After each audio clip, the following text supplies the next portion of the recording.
नमस्कार मित्रांनो. थोडंसं विचार करा. डिप्लोमा पूर्ण केलंय, बी मध्ये डायरेक्ट सेकंड इयरला जायचंय, पण जर फॉर्म भरताना एक छोटीशी चूक झाली, डॉक्युमेंट मिस झालं किंवा फॉर्म कन्फर्म करायचा राहून गेला, तर संपूर्ण वर्ष वाया जाईल, ॲडमिशन मिळणार नाही आणि पुन्हा एकदा वाट बघावी लागेल.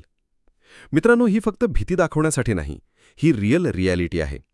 दरवर्षी शेकडो स्टुडंट्स अशा छोट्या चुका करतात आणि त्यांना चांगल्या कॉलेजमध्ये जायची संधी गमवावी लागते. म्हणूनच आजचा हा व्हिडिओ खूप महत्त्वाचा आहे. Direct second year engineering admission 2025 साठी अर्ज करताना कोणत्या महत्त्वाच्या चुका टाळल्या पाहिजेत हे आपण सविस्तर पाहणार आहोत.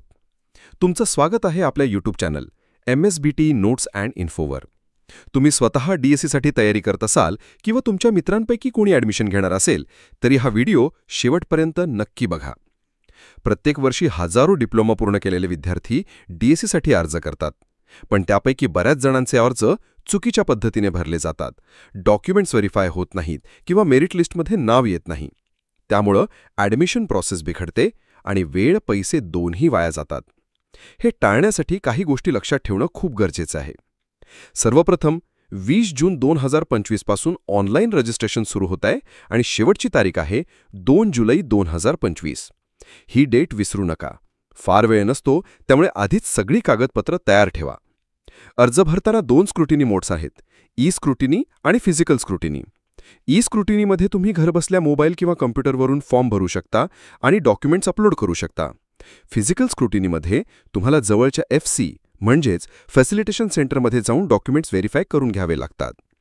पण मुख्य गोष्ट ही आहे की तुम्ही कोणताही मोड निवडा तरी फॉर्म कन्फर्म होणं खूप आवश्यक आहे. केवळ फॉर्म भरून ठेवला आणि सबमिट केला तरी चालत नाही. तो व्हेरीफाय आणि कन्फर्म होणं गरजेचं आहे.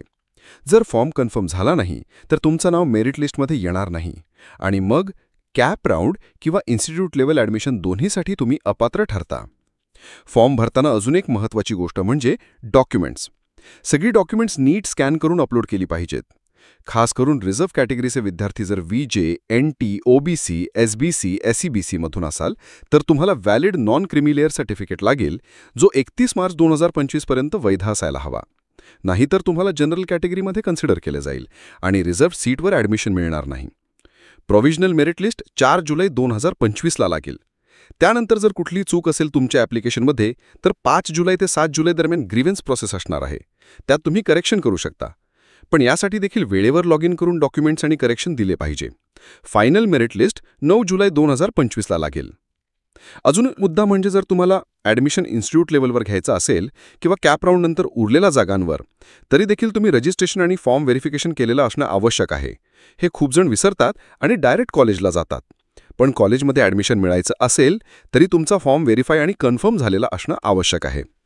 जर तुमचं रिझल्ट ग्रेडिंग सिस्टममध्ये असेल तर तुम्ही त्या ग्रेडचे इक्विव्हॅलंट मार्क्स संबंधित बोर्डा किंवा संस्थेमधून काढून द्यावे लागतील, नाहीतर एलिजिबिलिटी डिसाईड करता येणार नाही.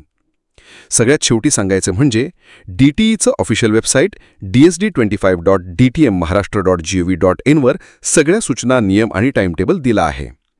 तुम्ही हा वेबसाईट नियमितपणे चेक करत राहा आणि काही अडचण असेल तर जवळच्या फॅसिलिटेशन सेंटरमध्ये जाऊन मार्गदर्शन घ्या. त्यांची यादी आणि कॉन्टॅक्ट नंबरसुद्धा वेबसाईटवर दिलेले आहेत.